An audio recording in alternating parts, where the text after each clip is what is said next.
இப்போ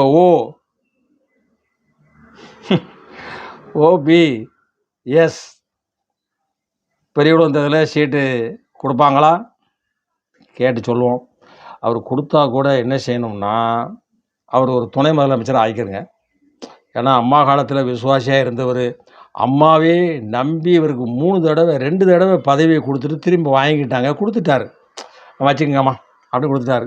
3வது முறையும் துணை முதலமைச்சராக இருந்திருக்கிறாரு, அவரு கொடுத்துட்டாரு, வச்சுக்கங்க அப்படின்னு எடப்பாடி அவர்களுக்கு முதலமைச்சர் ஆக்கிட்டார். அவ்வளவு விசுவாசமான ஒரு நல்ல மனிதர் ஓபிஎஸ் அவர்கள்.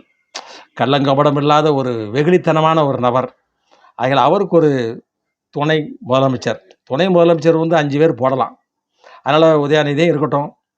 நீங்கள் வெற்றி பெற்று வந்தீங்கன்னா சொல்கிறேன். அடுத்து அதிமுகவாக இருந்தாலும் சரி, அதில் வேறு ஆட்கள் இருக்காங்க. அப்போ ஓபிஎஸ் மட்டும்தான் பேசிக்கிட்டு இருக்கிறேன். இவர் ஒருவேளை திமுக ஜெயிச்சிக்கணும்னு சொல்லிக்கிட்டு இருக்கிறாரு.